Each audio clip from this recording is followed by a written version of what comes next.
किस नजरिए से हमने इनको कहा था आने के लिए, हमें याद नहीं है सर मेंटेनेंस के लिए। नहीं नहीं, मतलब ऐसा इनको बुलाने का क्या आशय था? सर आपने ये था कि एक बार समझौता अगर हो जाता है तो वो करके देखिए, इसलिए आपने बोला था ये बोला। हाँ, कुछ है, गुंजाइश है। क्यों? हम लोग हम लोगों से कोई मतलब ही नहीं रखते, हम क्या समझौता करें? तो आपका बेटा जो है कब एक्सपायर हुआ? 2018 31/11/2018 में वो एक्सपायर। क्या करता था वो? ऑटो चलाता था। ऑटो उसी के नाम का था क्या, या किराए का चलाता था? नहीं, मैं खरीद कर दिया, आपसे खरीद कर दिया। आपने खरीद के दिया था, उसी के नाम में था कि आपके नाम में था? नाम तो उसका। कहाँ है ऑटो? अभी लोगों ने बेच रही है, टैक्सी के हाथ में। अच्छा, ऑटो अब नहीं है। और क्या है? मकान मकान भी कहने का मतलब, हमारे 2 मकान थे, एक मकान मांगी रहने के लिए, तो मैं मकान दे दिया इसको रहने के लिए। मेरा मकान था उसमें कब्जा करके बैठी। 2 मकान है आपके? मैं किराए से रहता हूँ। टोटल 2 मकान है आपके? 2 मकान है, एक मकान है। एक मकान है सर उसके वो बोल रहे हैं, अच्छा बोल रहे हैं, उनको बोलने दो। सब लोग मत बोलो। एक मकान। नहीं, आप खड़े रहो, मतलब बोले बोले एक ही है ना। हाँ, 2 मकान थे, तो एक मकान कहाँ पे थे 2 मकान? कहाँ पे थे 2 मकान? कटनी में, बजरंग कॉलोनी। कटनी? दोनों मकान अलग अलग थे कि एक साथ लगे हुए थे? नहीं नहीं, अलग अलग है। बजरंग कॉलोनी कटनी। तो दोनों मकानों का साइज क्या है, क्षेत्रफल क्या है? 50-30 के दोनों 30-50 के बने हुए? बने हुए। और कितना मंजिल के बने हुए हैं? बस। एक मंजिल के। तो जो बजरंग कॉलोनी में ही दोनों हैं? हाँ। तो दोनों में एक में आपका कब्जा है क्यों? एक मिनट, हम उनसे पूछ रहे हैं। एक आराम से, एक मकान में आपका कब्जा है। अच्छा, दोनों मकान किसके नाम के हैं? एक लड़के के नाम का है। तो लड़के के नाम का, मैंने लड़के का नाम क्या है? प्रकाश कुमार अमरवंशी। प्रकाश कुमार। तो एक मकान में आप रह रही हो, जो कोई कुछ नहीं दिया गया सर मेरे पास। देखो, आप बोलती रहोगी, आप केवल जो प्रश्न है उसका उत्तर दीजिए जी अदरवाइज जो इतने वकील बैठे हुए, हम किसी को भी भेज के दिखवा लेंगे कि आपका कब्जा है कि नहीं। जी। बहुत बड़ा काम नहीं है ये, सत्य को सामने लाना। तो ये एक मकान जो है लड़के के नाम का था, और एक मकान आपके नाम का था।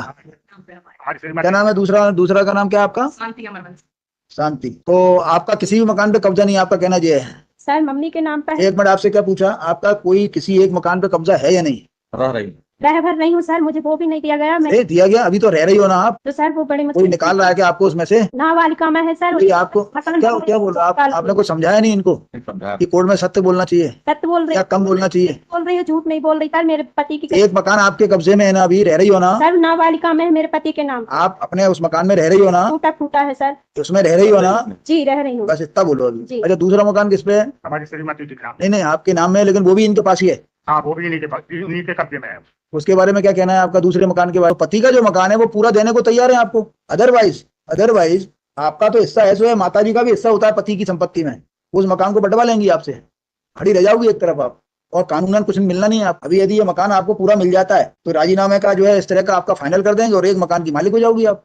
अदरवाइज कानूनन उस मकान में भी इनका हिस्सा है, और जो पति की प्रॉपर्टी नहीं है उसमें आपका कोई हिस्सा नहीं है आज के कानून के हिसाब से। बाद में कोई सरकार आपके पक्ष में अलग से कानून ले आए तो उसका पता नहीं। आपको कुछ समझ में आया वकील साहब? इसमें इंटरिम मेंटेनेंस का मेरी बात समझिए आप, इंटरिम मेंटेनेंस छोड़िए, ये जो ऑर्डर है गलत है, प्राइमा फेसी। अभी आप बहस करेंगे, केवल जो है पति की संपत्ति में ही से इसका राइट मिलेगा। कोई ऐसी संपत्ति जो पति की संपत्ति पिता को नहीं मिली है, आप उससे कैसे वसूल कर सकते हो? एक भी जजमेंट नहीं बता पाओगे, उसको देख लिया हमने कि उसी में लिखा हुआ है, सेक्शन 19 में लिखा। पढ़िए 19 क्या बताइए, सेक्शन 19 की लैंग्वेज अच्छे से समझ लीजिए। वो लैंग्वेज ऐसी नहीं है कि आप जो है पति के मरने के बाद अपने सास ससुर को बर्बाद कर सकते हो। पढ़िए। Maintenance of your daughter in law.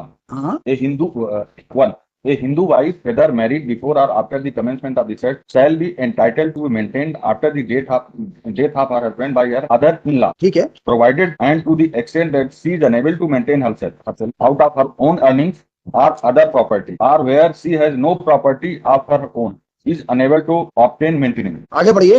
Number 8, from the estate of her husband or her father or mother, or B, from her husband और हर फादर माने उसके जो भी फादर और मदर होंगी, आप ये कह रही है ना, तो वो देने को तैयार है। एक मकान 30 बाई 50 का। एक मकान में रह रही हैं तो क्या करे, रहने के साथ खाने पीने का वहीं। पूरा नहीं दे रहा सर जी, अब आप नहीं पूरा देंगे, पूरा बोल तो रह रही है पूरा देंगे। 30-50 का भी पूरा नहीं दे रहा सर, जो मेरे पति के नाम पे है आधा। 30 बाई 30 बाई 50 का पूरा देंगे ना, कह तो रहे हैं। बोल तो अभी आधा बोल रही है, हम आधा देंगे। नहीं, पूरा मिलेगा आपको। पूरा कौन सा वाला लेना है? जहाँ हम रह रहे हैं कोई वाला पूरा। 30 बाई 50 का पूरा मिलेगा आपको। मेरा लड़का का है। लड़के वाला पूरा मिलेगा आपको, उसमें गड़बड़ी नहीं कर सकते। इस पर विचार कर लीजिए वकील साहब, इसको बड़ा अर्जेंट कर देते हैं अभी 1-2 दिन के लिए। अदरवाइज वो यदि इसमें क्या ऑर्डर लगाया हुआ माय लॉर्ड, देखिए इसमें क्या ऑर्डर होगा मुझे नहीं मालूम, लेकिन 30 बाई 50 का एक मकान मिल जाएगा, इसके भी काम आएगा, इसके बच्चों के भी काम आएगा, और free from this honorable court has decided a मतलब आप मकान लेना नहीं चाहते क्या? मकान तो चाहता हूँ माय लॉर्ड। मकान चाहते हो तो फिर मेंटेनेंस के संबंध में लॉ आपके फेवर में नहीं है। मेंटेनेंस के संबंध में माइलर आप उसकी वो जो कमा रहा है उससे आप थोड़ी पैसे ले सकते हो। even Mylar one court has said Mylar that widow means the word widow would include the minor and children who are staying with their mother. भाई मोरली वो देना चाहेंगे सो दें, लेकिन आप उनको वो थोड़ी कर सकते हो, फोर्स थोड़ी कर सकते There is judgment in this regard. हो। क्या Morally मैं पढ़ दूं बताइए कौन सा जजमेंट है? पैरा 6 कि after death of her husband इनको उसको जो है सब कुछ करना ही पड़ेगा। पैरा 6 में 4, 5 and 6 की माइलर, लेकिन the right of Hindu widow to claim maintenance was there even कौन सा before पैरा पढ़ रहे हैं para 6. The moral obligation of the father-in-law to maintain the widow daughter-in-law also exists. भैया? इसके अंदर लिखा हुआ है वो को पार्टनर का प्रॉपर, कोई किसी को चैन से जीने ही नहीं देगा। ऐसा नहीं, आपको आप बोलने की जरूरत नहीं है आपको। सर मेरे बच्चों को पालन पोषण का लगा सर 6 महीना हो गए, इन लोग कुछ भी नहीं दे रहा मेरे लिए नहीं। अरे आपको मकान मिल तो रहा है, उस मकान में आगे किराएदार बसा दीजिए, और सर इन लोग इनसे लोन ले लीजिए, आप कुछ काम करिए, ऐसा थोड़ी होता है। आप भी मारते कुछ, सर इन लोगों ने मेरे को, मेरे पास मोबाइल सेपरेटली नहीं, गाली के रोज बहुत मारे टोरे जग से यहाँ जाके इन लोग के आप कुछ काम भी करिए। ऐसा थोड़ी होता है कि अब इनके ऊपर भरोसे रहोगी, पति एक्सपायर हो गया, मकान छोड़ गया, आपके लिए वो दे रहे हैं, क्लियर कर रहे हैं मकान, और क्या चाहिए भाई? सर अभी मेरा 6 महीना का खर्चा लगा है और इन लोग आपको- को आप- देना, मेरे बच्चों के लिए दिलवाइएगा आप। इन्होंने जो स्टे मांगा हुआ माइलर उसका सर compliance सब नहीं किया ठीक ले गए, अभी तक इन्होंने एक भी मेंटेनेंस नहीं कुछ नहीं किए सर, और न मेरे को दिया कुछ नहीं 10,000 का आदेश वो है। अलग बात है, पहले आपस में ये देखो मकान चाहिए या नहीं चाहिए, बकाया इसका डिसीजन हम कर देंगे, हमें कोई प्रॉब्लम थोड़ी है। वो तो इनके इंटरेस्ट में ही है, इनको बुलाया था कि अल्टीमेटली क्या हो सकता है, और बकाया कुछ इनके बच्चों के लिए क्या मन में इच्छा है वो कर दीजिए, क्योंकि आपके नाती पोते हैं। आपका बेटा एक ही था और भी है? एक बेटा है, कितने बच्चे हैं आपके? 2, एक बेटा एक बेटी। वो भी है।